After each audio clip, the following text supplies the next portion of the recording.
Assalamualaikum warahmatullahi wabarakatuh.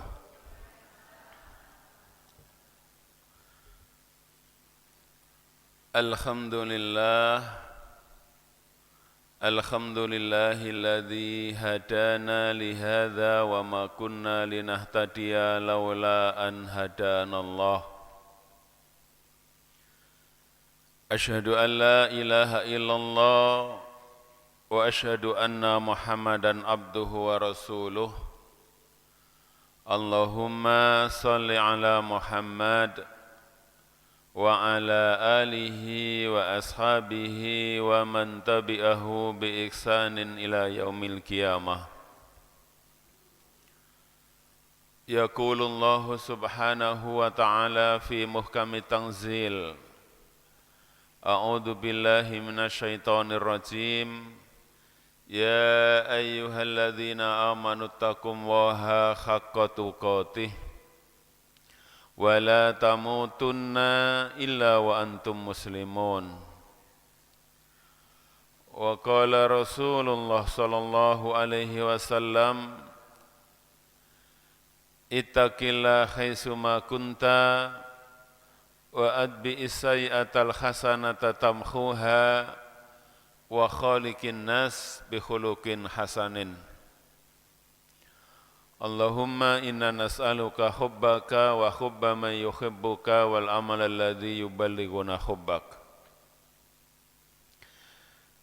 Muslimin muslimat, jamaah yang dirahmati Allah, alhamdulillah pada pagi yang berbahagia ini kita bisa bermajelis tafaqquh fid din. Kita bisa berkumpul dalam rangka thalabul ilmi, dalam rangka mengupdate keilmuan kita tentang Islam, baik yang tersurat maupun yang tersirat, baik yang sudah terjadi maupun yang belum terjadi. Salawat salam mudah-mudahan tetap terlimpahkan pada junjungan kita Rasulullah sallallahu alaihi wasallam. Jamaah sekalian yang dirahmati Allah, pertama saya mohon maaf kepada takmir Masjid Taqwa, karena beberapa kali mengundang saya, pas kebetulan saya ada di Syria. Bukan gabung dengan ISIS, Pak. Tapi saya ingin membantu kawan-kawan yang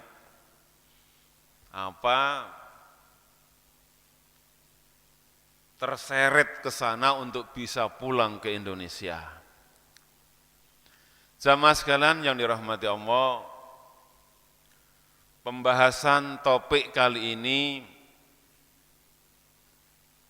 terkait dengan dinamika terorisme di Indonesia, bahaya serta upaya pencegahan. Saya tidak akan mengajarkan bagaimana cara merakit bom. Udah pray, Pak, ya. Tapi kita akan membaca fenomena akhir-akhir ini, bahkan kasus terbaru adanya pelaku bom bunuh diri yang menyerang Mapolsek Astana Anyar di Bandung. Kita akan kupas tuntas juga terkait aksi-aksi teror di Indonesia. Mengapa ada seorang Muslim yang mau melakukan aksi seperti itu dengan mengorbankan dirinya? Tentu ini tidak bisa dilepas dari paham beragama. Tidak bisa dilepas dari ideologi yang bersangkutan. Mohon izin Bapak Ibu bisa lihat di slide bagian atas itu salah satu aksi yang dilakukan oleh grup ini. Porak-poranda, hancur, dan ratusan jiwa menjadi korban. Bobot bomnya para jamaah, gambar yang atas itu 1 ton 125 kilo. Bom yang diledakkan ini 1 ton 125 kilogram dan menewaskan ratusan orang, melukai lebih dari 400 orang. Tentu ini musibah bagi kita. Yang kedua, foto yang kedua, ini adalah orang-orang yang hari ini mendapatkan predikat napi teroris. Berada di markas Brimob Kelapa II Depok. Lagi melakukan penyanderaan terhadap polisi. Ada 5 polisi yang disembelih pakai pecahan kaca. Nanti bisa diklik di Google.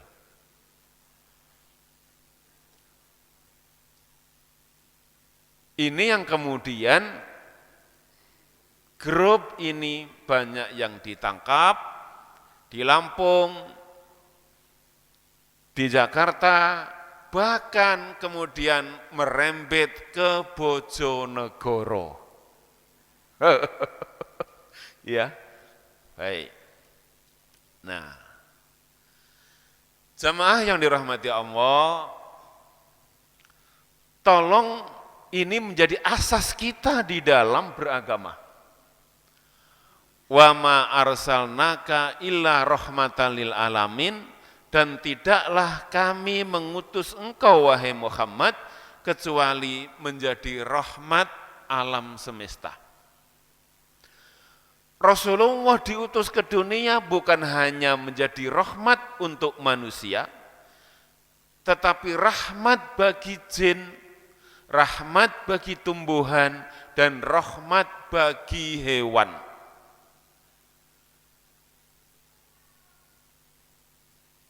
Kita dilarang memotong pohon yang lagi berbuah. Kita dilarang menyembelih hewan dengan kasar. Fa idza dzabhtum, apabila kalian menyembelih, fa ahsanud dzibhah. Fa ahsinud dzibhah. Perbaikilah cara menyembelih. Hewan itu ada rasa sakit, maka Rasul diutus untuk mengatur hal-hal seperti itu. Namun kemudian muncul sebagian umat Nabi yang melakukan hal-hal yang tidak terpuji.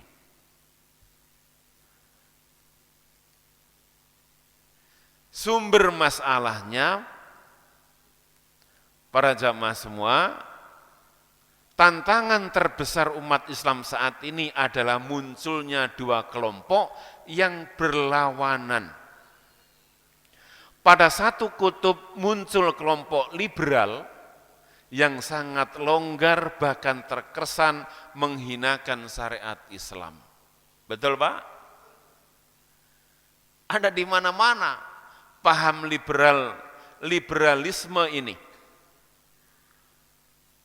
Kapan hari beredar di WhatsApp bagaimana cara sholat mereka diimami oleh perempuan yang tidak berjilbab. Ada yang dapat kiriman? Iya. Ini satu kasus. Pada kasus-kasus yang lain tentu lebih banyak, longgar, bahkan terkesan menghinakan syariat-syariat Islam yang sudah dipatenkan oleh Allah dan Rasul-Nya. Tapi diubah sesuai dengan seleranya. Pada kutub lainnya muncul kelompok fundamental yang berfaham takfiri, yaitu menganggap kafir orang lain yang tidak sejalan dengan faham keagamaan. Kelompok ini para jamaah dalam terminologi Islam disebut dengan kelompok Khawarij. Utsman bin Affan menantu Rasulullah SAW menjadi korban daripada kelompok-kelompok ini. Demonstrasi di Madinah, dan Masya Allah cara pembunuhannya itu sangat kejam. Dipenggal, dipotong lehernya, dipisahkan dari badannya. Dan grup-grup ini sudah muncul sejak zaman Nabi. Pada kasus yang namanya Dzulkuwaisirah. Ketika Rasulullah SAW berhasil menaklukkan salah satu benteng yang kuat di Hunain, mendapatkan rampasan perang berlimpah, emas, perak, binatang ternak, Rasulullah kemudian membagikan ghanimah itu kepada yang paling dominan adalah mu'allaf. Abu Sufyan, Muawiyah, orang-orang yang baru kemarin masuk Islam pada peristiwa Fathul Mekkah. Datang Dzulkuwaisirah ini para jamaah dan kemudian protes kepada Rasulullah. Ya Rasulullah, inna hadhil kismata ma'adala fiha. Wahai Rasulullah, sungguh pembagian ini tidak adil. Bagaimana mungkin orang yang baru kemarin masuk Islam engkau beri lebih daripada orang-orang muhajirin dan orang ansor. Protes, menganggap Rasulullah tidak adil. Kemudian Rasulullah menjawab, kalau saya tidak adil, siapa lagi di antara manusia yang bisa melakukan keadilan? Bibit-bibit Khawarij ini muncul sejak zaman Nabi dan kemudian zaman Utsman diteruskan. Zaman Ali bin Abi Thalib juga menjadi korban dari keberingasan kelompok-kelompok ini. Ini salah satu aksi yang dilakukan oleh mereka yang berpaham Khawarij. Porak-poranda, Pak. Di mana ini, Pak? Kira-kira di mana? Ini bukan di luar negeri. Ini di Indonesia, di NKRI. Saya sebetulnya pingin memunculkan video sebelum orang melakukan aksi bom bunuh diri ini. Nanti di akhir, di last slide, nanti akan saya tunjukkan.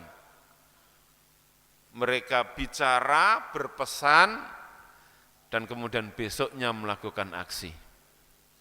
Potret aksi teror, bom mobil meledak suasana horor, porak-poranda, radius 300-400 meter berdampak seperti ini. Orang banyak kemudian berasumsi, mosok iyo, wong Indonesia iso nggih bom gede. Kulo ahline, Pak. Kalau membuat bom gini saya ahlinya. Karena memang saya pernah dididik khusus di camp yang mengajarkan mata pelajaran field engineering, perakitan bom dari 1 kilo sampai 1 kontainer. Kalau mau belajar silahkan ke Lamongan. Enggak, jangan sekarang Pak, nanti kalau ada penjajah saja ya. Kita rawat persaudaraan ukhuwah kita ya. Ini bom JW Marriott, bom bunuh diri juga Pak. Porak-poranda hancur lebur. Pakai kijang, mobil kijang dimuatin eksplosif dan kemudian masuk di depan lobi seperti ini. Bom bunuh diri satu keluarga Pak, Mei 2018. Anak 4, ayah dan istri. Ayah dan ibu ditambah dengan 2 anak laki-laki dan 2 anak perempuan. Barusan 2018 di Surabaya. Belum ada sejarahnya di dunia ini aksi dilakukan secara berjamaah. Satu keluarga tidak menyisakan satu pun dari keluarga ini. Yang ujung, ini juga satu keluarga. Ibu, bapak, dan anak kecil yang masih berumur 7 tahun. Ditaruh di tengah. Ayah yang nyetir sepeda motor, kemudian anaknya, ibunya, dan sepeda motor itu full berisi bahan peledak. Yang disasar adalah mana? Mapolresta Surabaya. Qadarallahu ma syaa fa'ala, anak kecil yang berumur 7 tahun ini selamat. Diamankan, dibantu, ditolong oleh anggota Polrestabes. Sementara bapaknya tercerai-berai. Ibunya badannya juga tercerai-berai. 1 bulan pasca peledakan ini saya minta izin kepada Komjen Pol Suhardi Alyus selaku Kepala BNPT. Saya juga minta izin kepada Kadensus 88 untuk bisa ketemu dengan anak kecil ini. Saya rubah pakaian saya Pak, seperti pakaian abinya. Celana saya, badan saya, baju saya berusaha berpakaian seperti abinya berpakaian sehari-hari. Begitu saya ketemu dengan Ais ini para jamaah, langsung berlari dan merangkul saya. Ami, bahasanya kan Ami gitu. Ami itu paman gitu ya, Pak D itu. Saya rangkul dan saya kaget ternyata tangan Ais ini cedera. Dan ada bekas luka bakar. Saya tanya Ais, kenapa ini tangannya? Iya Mi, kapan hari saya diajak Abi sama Umi. Kemana? Masuk surga. Lah sekarang Abi sama Umi di mana Ais? Sudah di surga Mi. Anak kecil 7 tahun, mindsetnya sudah seperti itu, bahwa aksi bom bunuh diri ini jalan tol untuk bisa masuk surga. Kalau iya itu benar, sampai tak ajak semuanya. Tapi itu kan salah kan itu. Alangkah murahnya surga itu mahal. Ala innal jannata ghaliyah. Kata Rasulullah, sesungguhnya surga itu mahal. Dan tentu alat yang ditukar juga tidak murah. Sholat kita, ibadah kita, dan lain-lain. Ini lebih gila lagi. Maret 2019, Husain, bukan Pak Husain Takmir ini ya, alias Abu Hamzah, ditangkap di Lampung dan kemudian dibawa ke Medan, tepatnya di Sibolga. Sudah kooperatif Husain ini.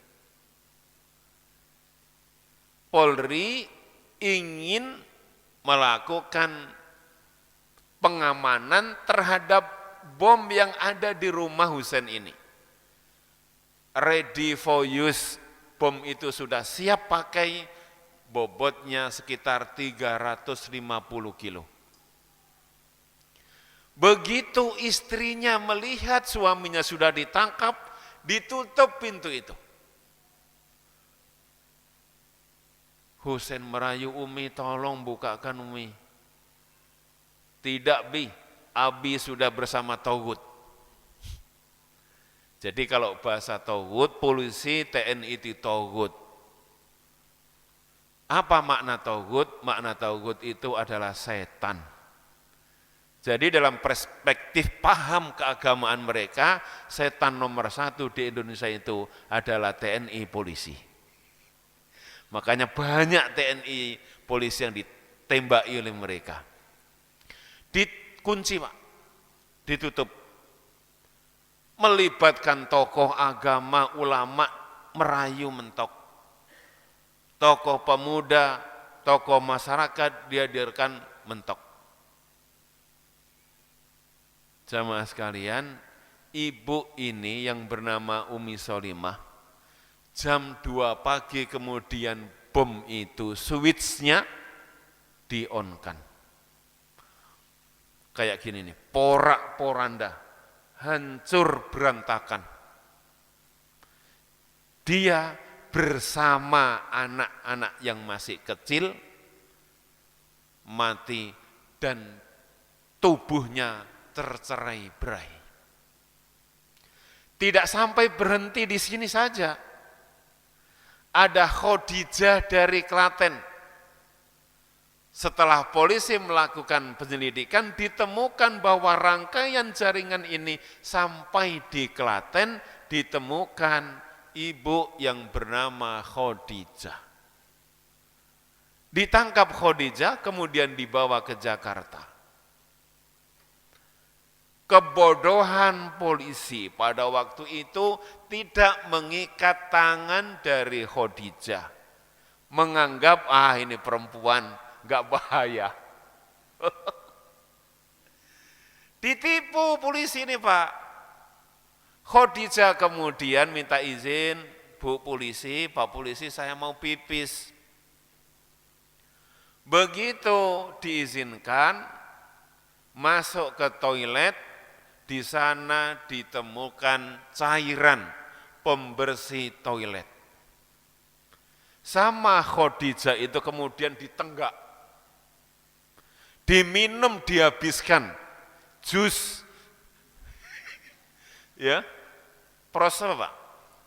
Prostek ya, ya, jus prostek ini diminum Pak, ya, melembung wetengnya Khadijah ini dilarikan ke rumah sakit Kramat Jati, sudah tidak tertolong, meninggal. Khadijah syahid masuk surga. Ini paham Khadijah ya, bukan paham kita Pak, awas ya. Ini paham Khadijah. Ini lagi 2019 lagi Pak, pasangan suami istri. Saya yakin ini pasangan yang tidak menemukan samawa. Tidak samawa di dunia. 32 orang tewas, 105 luka parah dilakukan oleh Mas Ruli Rian dan Mbak Ulfa Handayani. Yang disasar adalah gereja katedral di Solo, Mindanao, Filipina Selatan. Saya lama di sana. Tidak lama kemudian, bom gereja katedral Makassar 2001 dilakukan oleh Lukman dan istrinya. Dalam keadaan hamil, melakukan aksi bom bunuh diri pakai motorsikal, pakai sepeda. Apakah berhenti sampai di sini? Tidak, Pak. Ini kita lihat. Ini sebetulnya foto ini rahasia. Coba ini, Pak. Ini kikil, Pak.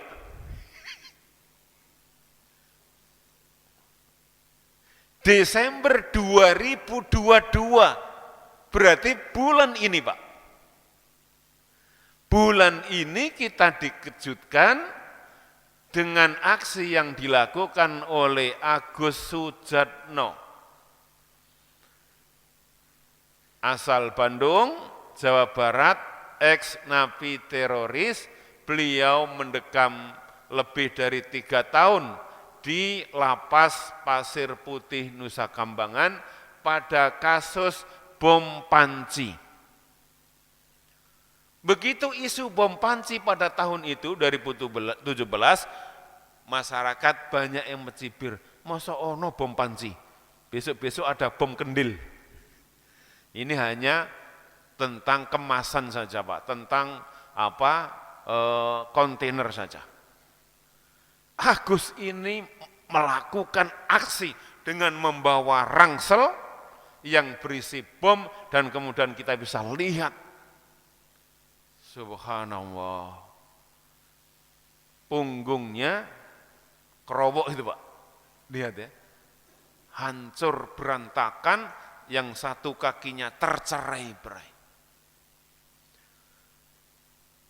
Bulan ini ya Pak ya, pun pertanyaan besar yang perlu kita jawab.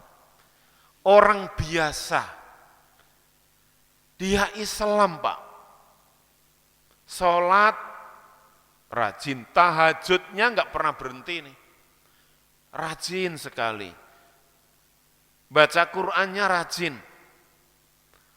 Lalu mengapa dia kemudian tertarik masuk kelompok violent extremis? Lalu mengapa dia rela mengorbankan dirinya melakukan bom bunuh diri? Tentu ini butuh jawaban, bukan asumsi, tapi wawancara dengan mereka yang sudah sadar. Secara logika waras, tentu tidak akan ada orang yang mau melakukan seperti ini. Tetapi karena ada trigger-trigger itu, pemicu-pemicunya itu, dia rela meninggalkan anaknya, meninggalkan istrinya. Bahkan sebelum melakukan aksi itu, dia berpesan, wahai anak-anakku, wahai istriku, ini mungkin terakhir kali Abi bisa bertemu. Setelahnya ini, roh Abi akan dibawa oleh burung hijau dari satu surga ke surga lainnya. Nanti Pak, tak putarkan videonya, ya, pesan-pesan oleh grupnya Mas Agus ini, ya. Ini radikalisasi berproses. Menjadi teroris itu tidak ada hipnotis, Pak. Ia adalah produk dari keputusan yang bukan dari keputusan yang singkat, tetapi hasil dari proses panjang yang perlahan-lahan mendorong seseorang komitmen pada aksi kekerasan, kejahatan atas nama Tuhan. Kita mulai dari sini, Pak. Siapa yang kenal ini? Yang kenal saya kasih pulsa 100. Ini viral, Pak.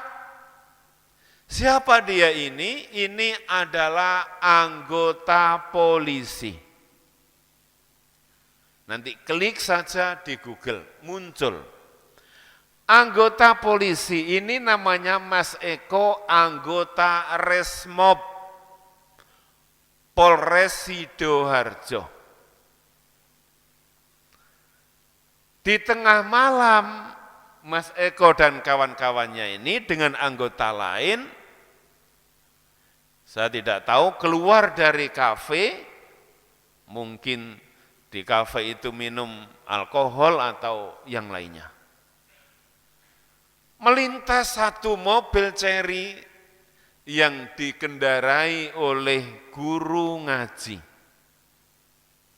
yang kemudian teridentifikasi dokter ngaji ini adalah kawan kita anggota Banser. Ditembak, dikejar dan kemudian ditembak. Meninggal dunia. Eko kemudian dipecat dengan tidak terhormat dan kemudian disidangkan vonis 7 tahun penjara. Dibawa ke lapas Lowokwaru, mana? Malang. Lowokwaru, Malang. Naasnya kemudian Mas Eko ini para jamaah ketemu dengan murid-murid saya. Di dalam kemudian Mas Eko ini digarap. Diajari ngaji, diajari akidah versi mereka, dan diajari tentang jihad. Muncul murid saya Abdullah Wamsisi. Dulu saya yang madrib, saya yang melatih pada konflik Ambon. Dia bersentuhan dengan Agung Hamid, kasus bom McDonald Makassar, Sulawesi. Mas Eko ini yang lugu, anggota polisi ikut. Mas Eko ini cerita, saya ini banyak dosa Pak Ustadz, gimana cara saya bisa menebus? Gampang Mas, nembak polisi. Diajarkan kebencian-kebencian terhadap aparat. Radikalnya muncul. Pas kebetulan Mas Eko ini benci banget dengan Kor Bayangkara karena dipecat. Udah tiap hari diajarkan pada Mas Eko ini bahwa makhluk terburuk di dunia ini adalah polisi. Oh makin naik, wah ketepaan nih. Begitu bebas, Mas Eko ini kemudian sasaran pertama adalah polisi. Ya Allah, yang disasar itu loh kok Lamongan. Mas Eko observasi pos polisi yang ada di depan WBL, Wisata Bahari Lamongan. Karena dia ini mantan anggota polisi, Resmob, dia tahu. Dia lempar pakai batu pos itu, kacanya pecah dan anggota di sini pada berhamburan. Dikejar sama anggota. Kejar-kejaran, udah disiapkan Mas Eko ini, menyiapkan senjata tradisional. Karena pistol dia udah nggak punya, udah dirampas. Dia bawa ketapel, Pak. Begitu dikejar, ada yang jadi driver motor, Mas Eko kemudian ngetapel. Matanya anggota polisi itu terkeluar, Pak. Ketapel gini Mas Andreas. Ya. Dan kemudian kejar sama ini, dibantu sama masyarakat, ketangkeplah Mas Eko ini. Masuk penjara lagi, tapi penjara yang kedua ini adalah vonisnya karena terlibat dengan tindak pidana terorisme. Bagaimana seorang anggota polisi bisa ikut, bisa tertarik? Tentu karena proses pendidikan yang salah. Proses rekrutmen oleh kelompok ini terhadap Eko yang kemudian mengheret dia pada pemikiran-pemikiran Khawarij. Pulang, bebas, dan kemudian diskusi dengan saya. Saya ajak lama tinggal di sana diskusi. Sekarang pemikiran-pemikiran itu sudah terkikis, Mas Eko sekarang balik berniaga, berdagang. Yang satu ini, yang dua ini. Ini yang ujung anak polisi, Pak. Anak polisi. Kuliah bukan calang-calang, Pak. Kuliah di Ummul Qura, Makkah Al-Mukarramah. Terpapar paham-paham Khawarij. Dan kemudian gabung dengan ISIS di penjara dan kemudian melakukan taubatan nasuha. Sekarang yang bersangkutan Ustadz Abu Fida ini lagi lanjut pendidikan S3 di UIN Surabaya. Mudah-mudahan istiqomah, amin. Yang ini Pak, Mas Yudi, mahasiswa STPDN, minim kalau dia lulus, jadi apa? Camat. Iya. Kalau dia lulus, dia jadi camat, Pak. Masa depannya itu sudah terbayangkan. Bersama 5 mahasiswa lain, Mas Yudi ini kemudian join dengan kelompok Aman Abdurrahman.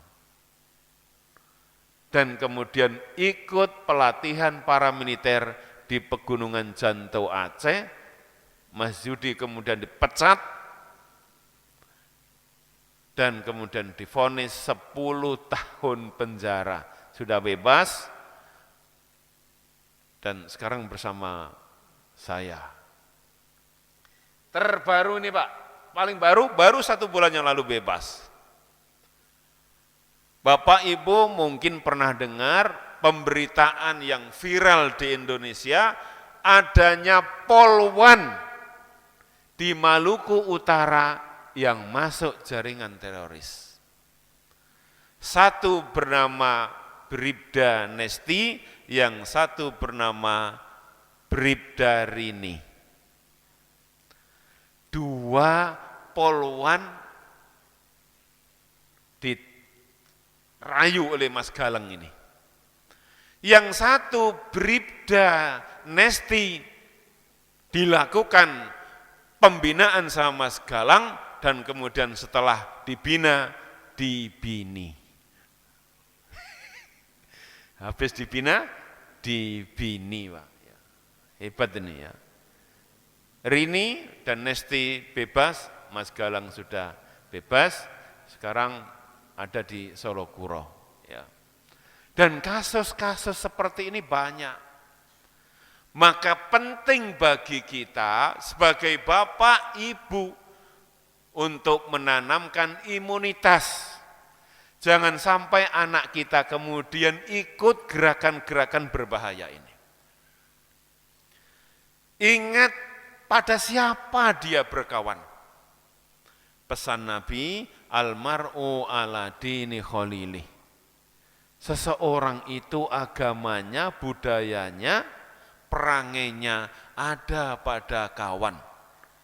Maka pesan Nabi, falyangdur man yukhalil, hendaklah orang itu memperhatikan pada siapa dia berkawan. Berkawan dengan orang baik, insya Allah jadi baik. Berkawan dengan orang jahat, ketularan jahatnya. Berkawan dengan pedagang minyak wangi, minimal kekoseran wanginya. Berkawan dengan pedagang kambing, insya Allah dapat lebusnya. Tapi baik ya. Jangan kemudian, wah Pak Ustadz ini nyindir pedagang kambing. Enggak, itu analogi saja. Ya. Lanjut. Bagaimana Pak penyebarannya itu bagaimana? Yang pertama pakai offline, pakai buku-buku. Ini ada buku ini. Mau tahu isinya bisa beli online. Ini dijual bebas, Pak. Ini buku provokatif. Kami jihadis, kalian teroris. Jadi mereka yang di penjara, mereka yang join dengan kelompok ini meyakini dengan seyakin-yakinnya bahwa mereka saat ini adalah melakukan jihad. Bom bunuh diri yang mereka lakukan itu adalah bagian daripada jihad. Maka karena mereka meyakini itu jihad, jiwa, harta, raganya diserahkan untuk perjuangan ini. Risalah dari penjara, kawan-kawan yang di dalam, di Nusa Kambangan, di Cipinang, menulis lembaran-lembaran dan kemudian dikirimkan keluar. Ada taklim, ada halaqah, ada pesantren, Pak, mohon izin. Ini kan jadi polemik, jadi perdebatan, masa iyo, ono pesantren yang mengajarkan terorisme, wonten, Pak. Tumut kula melampam-lampam, ingin kula napa? Di Bojonegoro, clear insya Allah, mboten wonten Bojonegoro. Dan Bogor wonten pun diubarkan. Ingkang nomor kali cara penyebarannya itu lewat online, media online termasuk medsos, wonten WhatsApp, Facebook, Instagram, Twitter, website dan lain-lain. Ini tampilan orang-orang Indonesia yang join dengan ISIS di Syria. Dinamika terorisme di Indonesia dari tahun 2000 sampai 2002 telah terjadi lebih dari 300 aksi teror. Sejak 2000. Ada bom berantai tahun 2000. Ada 25 paket bom timer dan yang disasar adalah gereja. Di Batam, kemudian Jakarta, Bandung,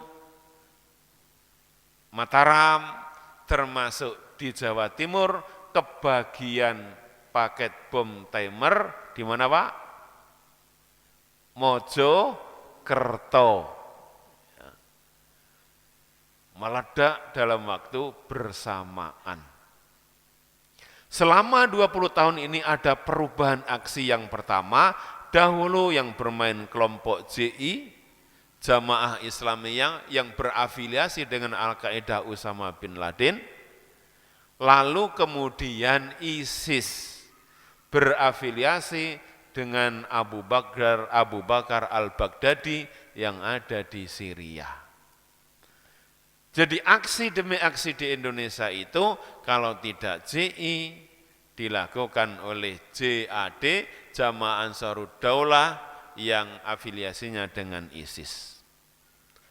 Dulu serangan paling populer adalah bom mobil dan bom rompi, belakangan serangan lebih beragam, mulai dari bom panci, penembakan anggota polisi, TNI, dan perampokan berdalih fai. Ini, Pak. Ini foto yang diambil dari CCTV. Yang dirampok itu adalah Bank CIMB. Dapat lebih dari 1 miliar. Ini fai, Pak. Jadi kita harus paham, Al-farqu bainal ghanimah wal fa'i. Ada perbedaan ketara. Ghanimah itu adalah rampasan yang diperoleh setelah perang. Dan itu ada syariahnya, diatur di dalam Islam. Sampai ada surat Al-Anfal itu menjelaskan detik yas'alunaka 'anil anfal. Tapi prosedurnya bukan ngerampok kayak gini. Nah, yang ini fai ini apa? Fai ini adalah rampasan yang diambil sebelum perang. Jadi mereka nganggap ngerampok bank itu, toko emas itu bagian daripada fai. Ini tentu menciderai daripada Islam yang tadi saya katakan rahmatan lil alamin.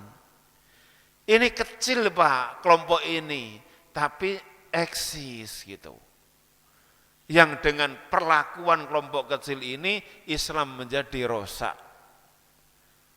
Orang non muslim, oh Islam kok ngerampok, bunuh. Bukan Islamnya yang salah, tetapi oknum. Oleh karena itu ya tugas kita Pak menyadarkan mereka ya. Tuh. Selanjutnya dulu funding banyak dari luar, kini sumber pendanaan bersifat lokal, diantaranya melalui Cyberfai dan Kota Amal. Cyberfai pernah dilakukan oleh Mas Rizki. Berapa yang didapat Pak? 6,7 miliar. Kebetulan yang dibobol adalah sistem keuangan syariah Malaysia. 6 miliar lebih. Munggawa dewe kerja sampai dengkek reres. Tapi ya lewat keahlian Rizki ini ya bisa membobol, jadi hacker dan bisa membobol sistem keuangan itu. Cair Pak. Itu dianggap sebagai fai. Dan kemudian salah satunya yang lain adalah Kota Amal. Mulai dari di Lampung. Dan itu tidak sedikit Pak. Terkumpul 27 miliar. Dan kemudian banyak ditangkap. Dari penyelidikan ini akhirnya tertangkap panglima saya dulu Pak. Namanya Pak Zulkarnain, sejak tahun 2002 menjadi DPO, baru 2 tahun yang lalu tertangkap. Selanjutnya, dulu fair enemy, sekarang near enemy. Dulu yang disasar adalah simbol-simbol barat, musuh jauh.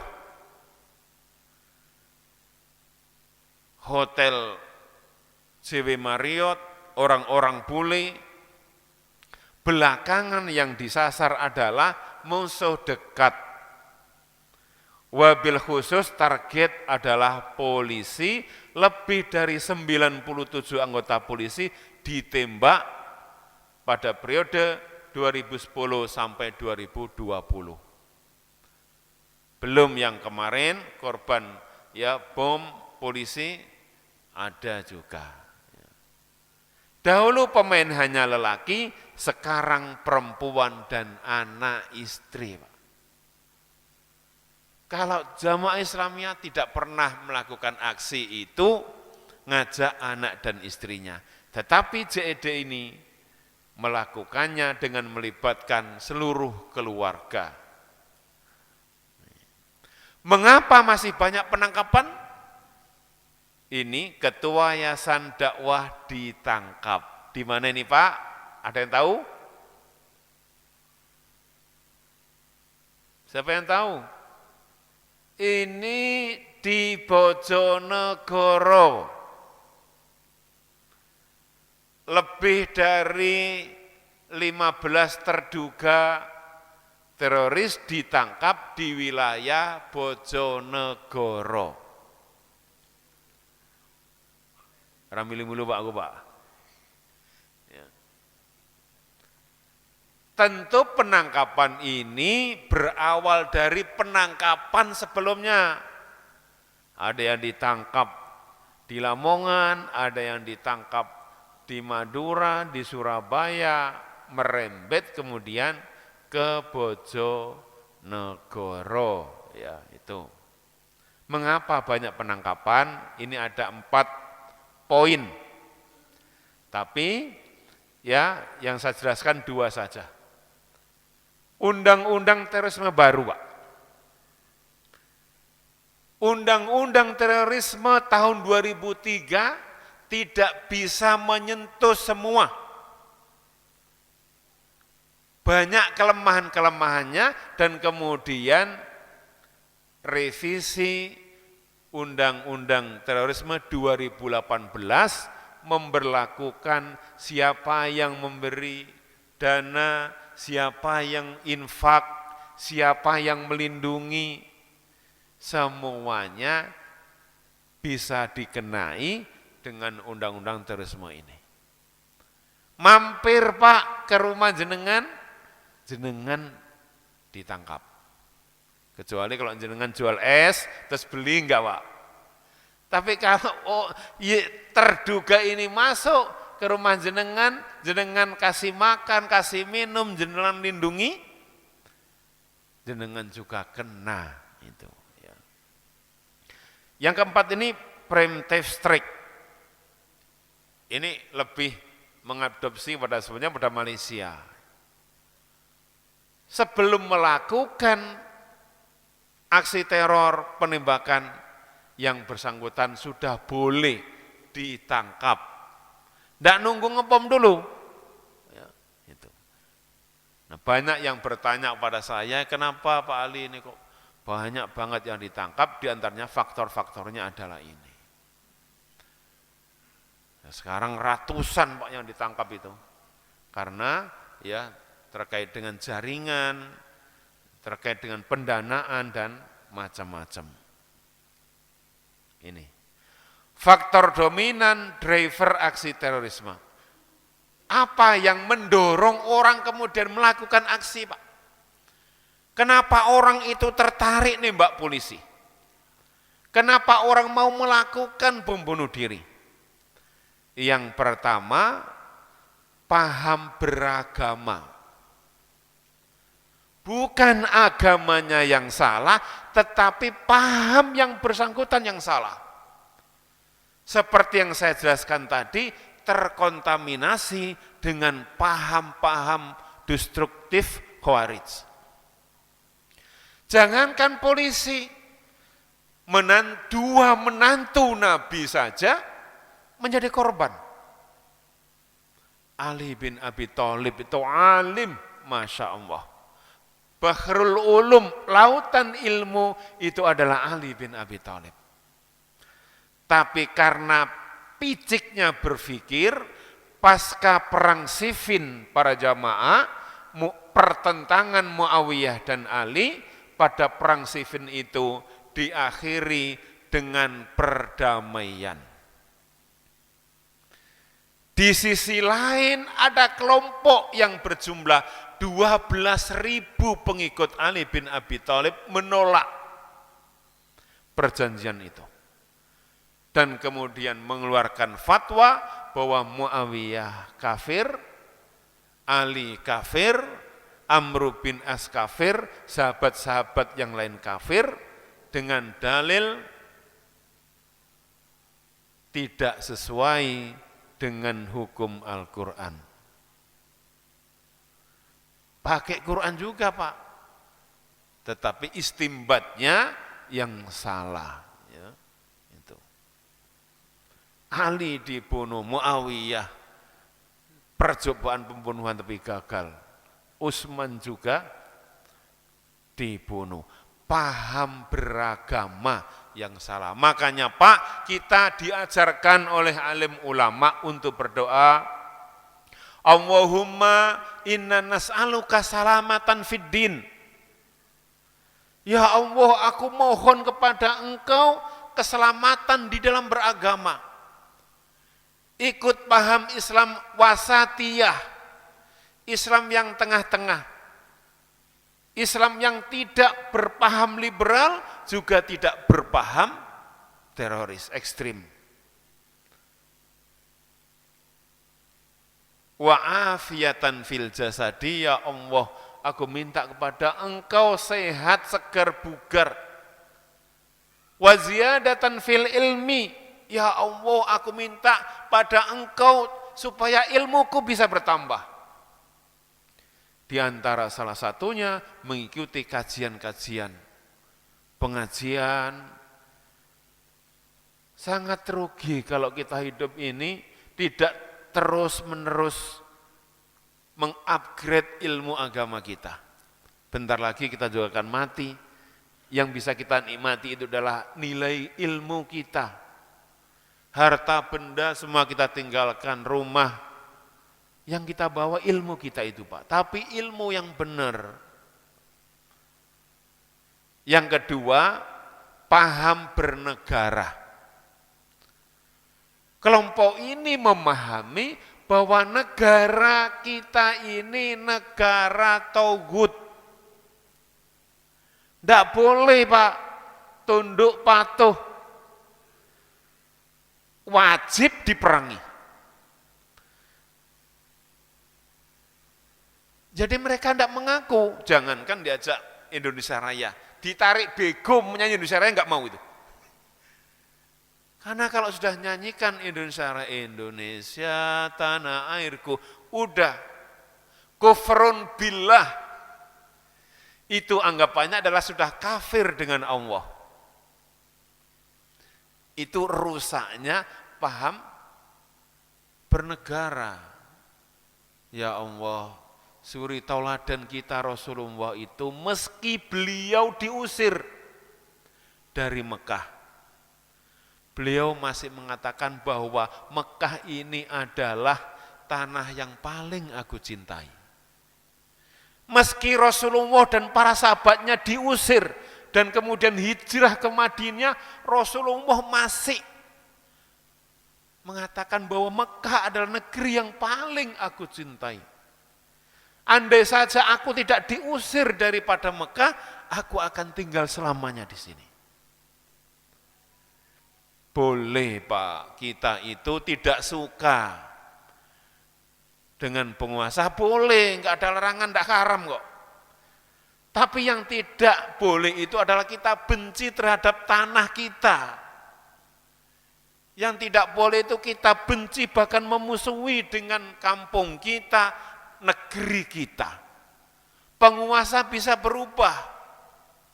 Nah, yang salah kaprah itu adalah mengeneralisir semuanya. Udah benci dengan penguasa, benci dengan tanah leluhurnya, benci dengan negerinya, yang kemudian berusaha memerangi. Yang ketiga, kebencian terhadap penguasa. Siapapun penguasanya, mereka akan berusaha memerangi selama mereka tidak mau secara letterlek mengamalkan Al-Quran.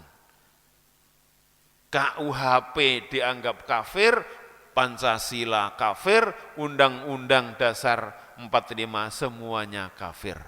Yang keempat, pengaruh terorisme global. Kita tengok, Pak, ini. Ini, Pak. Ini apa, Pak? Ini kepala, Pak, bukan kelapa nih. Subhanallah. Ya. Ini yang saya enggak setuju. Islam itu ada syariat jihad, tetapi ada waktunya. Kapan waktu jihad itu fardu ain?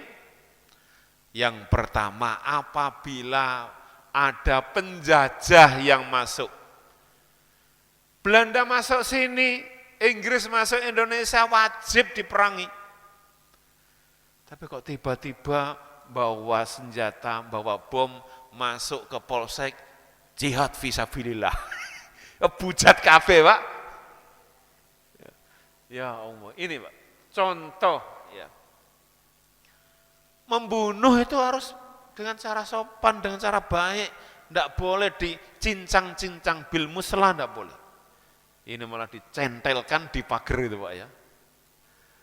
Baik, ini foto orang Surabaya. Di jam saya masih 3 menit. Kita lanjut Pak ya. Ini Pak. Contoh sekeluarga 2018, Mas Dita bersama 2 anak perempuannya dan 2 anak laki-lakinya. Apakah Mas Dita miskin? Melakukan itu karena putus asa? Tidak. Mas Dita ini hartanya miliaran. Pengusaha sukses, pedagang, vilanya di Malang di mana-mana. Namun Mas Dita ini salah asuh, salah ustadz, salah guru, dan kemudian melakukan pemboman di Surabaya yang memporak-porandakan gereja katedral di Surabaya. Ini ciri pahamnya mungkin ya tidak bisa kita lanjut ya karena keterbatasan waktu.